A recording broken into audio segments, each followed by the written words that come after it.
Being multidimensional is a good thing. So when you start thinking about streams of income, think of multiple streams of income. I wanted to preach. I'm called to preach. You know me from preaching. You know me from ministering the gospel, and I love what I do. But I had dreams for my children that were bigger than what I do. I did not want my children to have to fake being me in order to be successful.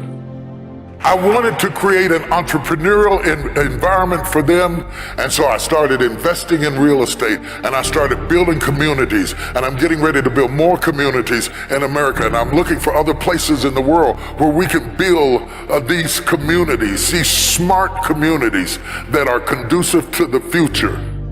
You do not build your business on where you are or where you've been.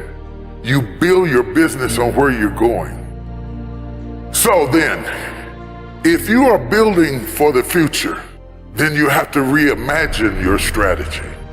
I'm going to give you a couple of big words, big words, like strategy. This is how you're going to do it. You're going to do it through a strategy. I got here through a strategy. What is a strategy? A synchronized step-by-step plan from point A to point B. Your strategy is important. You've got to fix your strategy.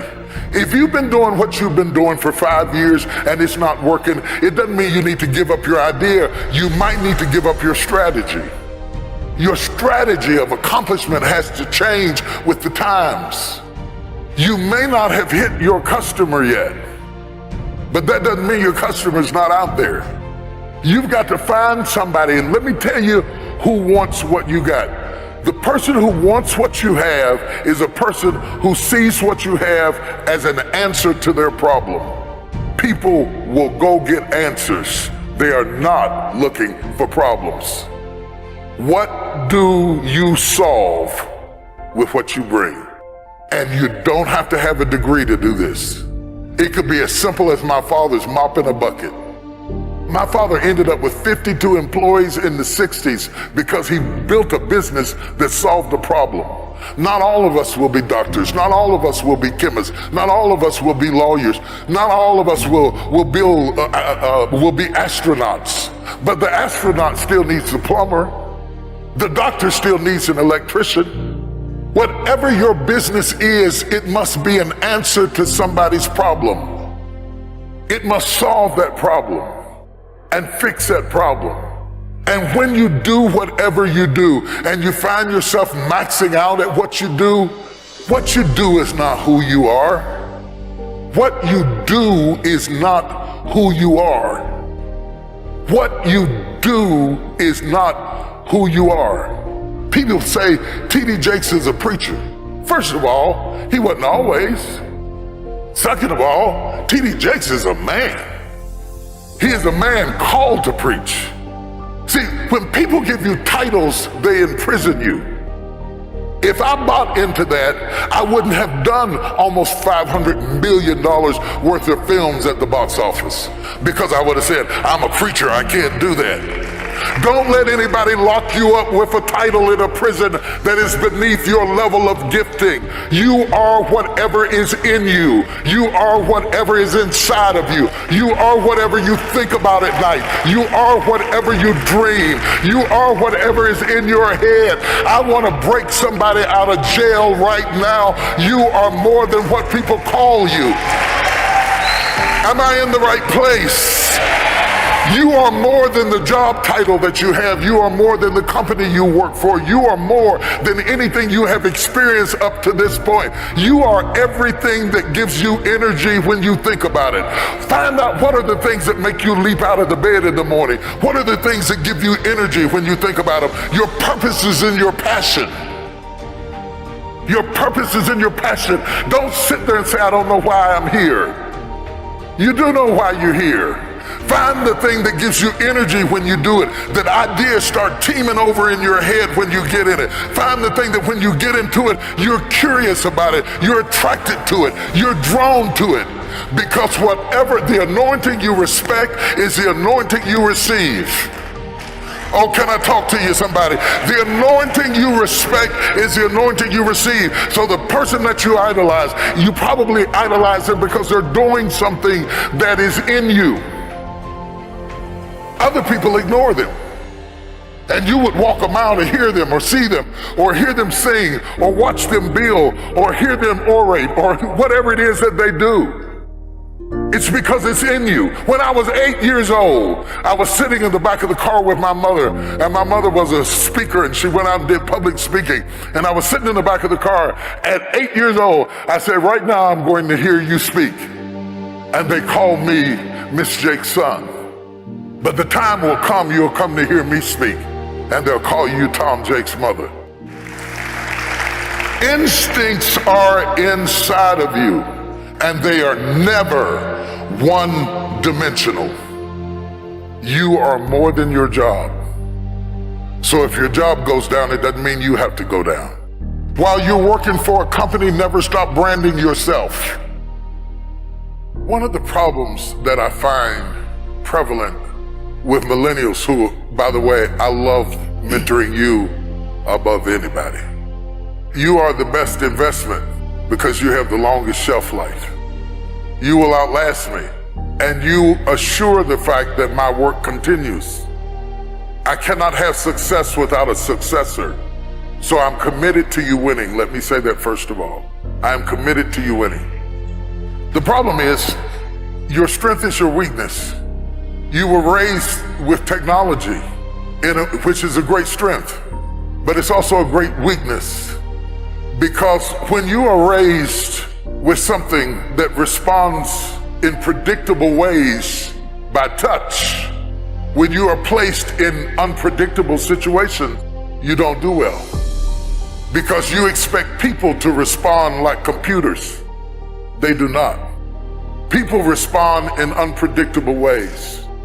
And let me tell you something that you're gonna have to become more proficient in. Relationships. And relationships are not text. They're not tweets. They're communication. We are designed that we read more than language. I don't have to, like a minute ago, you were doing what you were doing. I didn't know what it meant, but I felt what it meant. So communication is more than speech. It's eye language, it's body language, it's voice inflection. All of those are tools. Because when you get ready to do business, people don't just do business with ideas, people do business with people. They do business with people. And you have to understand, in building that process, it is not like building a face page. There's work to it. And one of the mistakes we made, and when I say we, I mean my generation, I mean anybody that you admire. It may not be me, it may be Diddy, it may be Diddy, it may be Oprah, it may be Tyler Perry, it may be somebody you saw, maybe Beyonce. You see us after we arrive. You didn't see us when we struggled. So when you decide, I'm gonna be like him, you're coming in at the end of the movie. You missed the days I couldn't feed my kids. You missed the day that I went out in the field and gathered apples to feed my kids or used paper towels for diapers because I couldn't buy diapers. You came in later when you saw me on TV, and you want to leap over all of those no's to get to a yes. But it is the 400 no's that lady was talking about before the yes that makes you who you are. And when you get a no, you give up and say, this must not be it. That's not true. That woman got 399 no's before she got one yes. You have to have the resolve inside of yourself to resist the temptation to believe the detractors and to continue to believe the voice within. And why is that important? It is the strength you gain from your failures that make you strong enough to stand up to your success. If I wanted to really destroy you right now, real fast, real quick, I would give you my life right now and all that goes with it and all the 300 and so employees of my little company, I would give it all to you right now in a flash and say, there, it's yours, take it. You know why that would be criminal? I didn't give you the struggle and the strife and the experience and the pain that created it. You wouldn't be able to handle it. You wouldn't be able to stand it. It would be murderous to win too soon. Let me go biblical on you. The reason the prodigal son ended up in the hog pen is not that he didn't get what was his, it was that he got what was his too soon. And there is something to be respected about process. The process, the little steps that make a mile. It is not the destination. It is the things you learn along the way. It is the people who beguiled you and tricked you that make you wiser. Wisdom is made out of the stupid things you did before you got it. Don't miss it. That process is invaluable to you getting there. Does that mean that you have to be my age before you get there? Absolutely not. But it does mean that you don't go from thinking a thought to producing an idea without pain, no more than a woman goes from having sex to getting up in the morning with a baby in her arms. The gestation period is critical. Gestation creates formation. They teach CEOs to always be interviewing. And when I learned that, every time I have lunch or eat with somebody or meet somebody at the bus stop or ride in the car with somebody, I'm always asking questions. They don't know, but I'm secretly interviewing them, seeing if they have a skill that I can use in our company or on our team, or they have some ability that would accentuate me. Because I always want to surround myself with people who are good at what I am not good at. I guarantee you, if I look into your phone is filled with names of people who do what you do. You gotta break out of the box of only hanging out with people who do what you do. Because if you only surround yourself with people who do what you do, inevitably, they will compete with you. But if you surround yourself with people who are good at what you're not good at, they will complete you. Go from surrounding yourself with people who compete with you to surrounding yourself with people who complete you.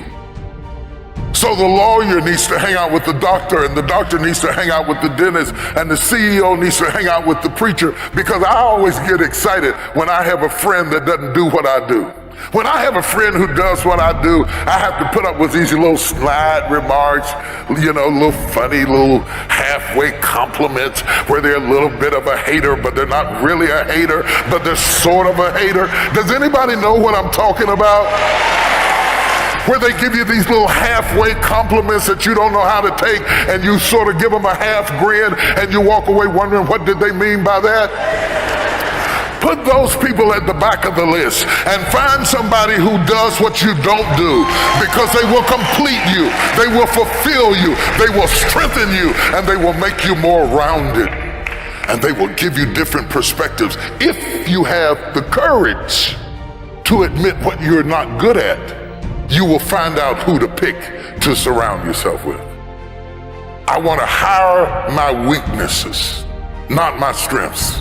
Because when you hire your strengths, they're just waiting on you to get sick so they can take your job. Hire your weaknesses. Surround yourself with people who complete your vision, and then build your team.